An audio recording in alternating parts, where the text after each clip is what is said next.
যে কালিনগৰ পাইকান জিলা পৰিষদ সমষ্টিত মানুহে কংগ্ৰেছক ভোট দিব। যে বিজেপিয়ে কেৱল প্ৰলোভনৰ ৰাজনীতি কৰে, হিংসাৰ ৰাজনীতি কৰে, মছজিদ, মাদ্ৰাসা, মন্দিৰ, গীৰ্জাঘৰৰ ৰাজনীতি কৰে। এইবাৰ পঞ্চায়ত নিৰ্বাচন, এই নিৰ্বাচনত ৰাইজে এটাই সিদ্ধান্ত গ্ৰহণ কৰিছে, বিজেপিক ৰাইজে ঘৃণা কৰিছে।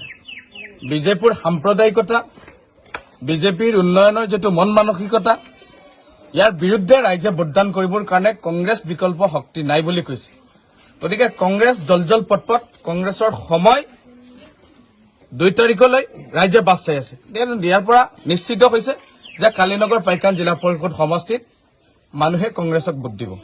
আৰু আপোনালোকে এটা কথা জানে যে বিজেপিয়ে কেৱল প্ৰলোভনৰ ৰাজনীতি কৰে, হিংসাৰ ৰাজনীতি কৰে, মছজিদ, মাদ্ৰাসা, মন্দিৰ, গীৰ্জাঘৰৰ ৰাজনীতি কৰে।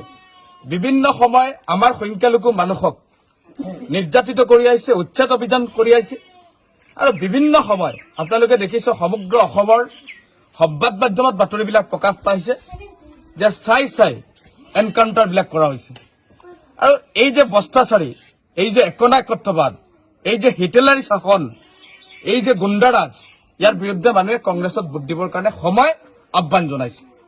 আমি কালিনগৰ পাইকান জিলা পৰিষদৰ এগৰাকী প্ৰতিনিধি হিচাপে কংগ্ৰেছ দলৰ পৰা আমি আহ্বান জনাইছো যে আপোনালোকে আমাক ভোট দিয়ক, আমি আপোনালোকক উপহাৰ দিম।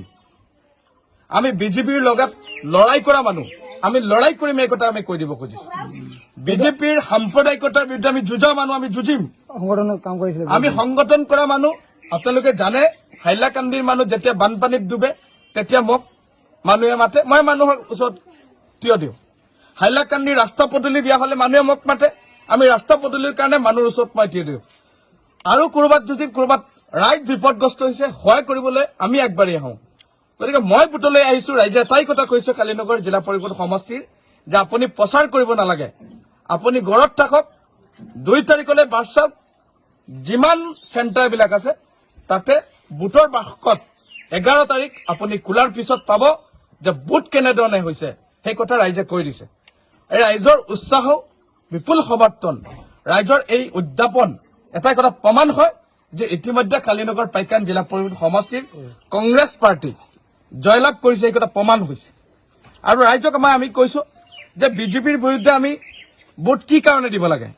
বিজেপিয়ে সাম্প্ৰদায়িকতাৰ ৰাজনীতি কৰে, বিজেপিয়ে চাই উচ্ছেদ অভিযান চলায়, বিজেপিয়ে বিভিন্ন ধৰণৰ কৰ সংগ্ৰহ কৰি চাউল, ডাল ইত্যাদি, লৱণ আদিকে এই অত্যাৱশ্যক সামগ্ৰীৰ মূল্য বৃদ্ধি কৰি আমাৰ পৰা কৰ সংগ্ৰহ কৰি তেওঁলোকে বিলাসী গাড়ী, বিলাসী ভৱন, তেওঁলোকে বিলাসিতাৰে জীৱন যাপন কৰে।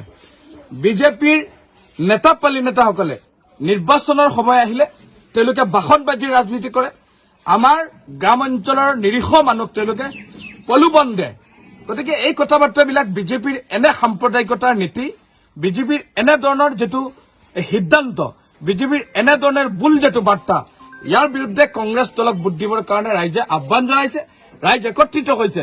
আৰু আমিও ৰাইজক আহ্বান জনাইছো যে বিজেপিক আমি উতৰাই পেলাব লাগে, বিজেপিক উৎখাত কৰিব লাগে, বিজেপিক সাম্প্ৰদায়িকৰ বিৰুদ্ধে আমি কংগ্ৰেছ দলে যুঁজি আহিছো আৰু যুঁজিব লাগে, সেই কথা নিশ্চিত। আৰু আমি আহ্বান জনাইছো যে এইবাৰ আমি যাতে কোনো মানুহে বিজেপিক এটা ভোট নিদিওঁ, তাৰ কাৰণে সিদ্ধান্ত গ্ৰহণ কৰিব লাগে। আমি যদি বিজেপিক এটা ভোট দিওঁ তেতিয়াহ'লে উন্নয়নৰ বিৰোধিতা কৰোঁ, আমি যদি বিজেপিক এটা ভোট দিওঁ তাহলে ডেভেলপমেণ্টৰ বিৰোধিতা হ'ব, আমি যদি বিজেপিক এটা ভোট দিওঁ আমাক লুটপাট কৰা হ'ব, আমি যদি বিজেপিক এটা ভোট দিওঁ তাহলে নিৰীহ মানুহ বিভিন্ন ধৰণৰ অত্যাচাৰ হ'ব, নিৰ্যাতন হ'ব। আৰু গ্ৰামগঞ্জে মানুহসকলক তেওঁলোকে বিভিন্ন ধৰণৰ অশালীন, অসভ্যালী, গুণ্ডাৰাজ, স্বৈৰাচাৰী, একনায়কত্ববাদ চলায়। আৰু ইয়াৰ বিৰুদ্ধে কালিনগৰবাসী ৰাইজক মই আহ্বান জনাইছো, হিন্দু মুছলমানক আহ্বান জনাইছো যে আপোনালোকে কেৱল এই সাম্প্ৰদায়িক দলক উৎখাত নকৰিলে আমাৰ উন্নয়ন নহব, আমাৰ ডেভেলপ নহব। সময়ৰ আহ্বান, সময় কৈছে যে কংগ্ৰেছক ভোট দিব লাগে, সময় কৈছে কংগ্ৰেছ আহিব লাগে, সময় কৈছে কংগ্ৰেছৰ বিকল্প নাই।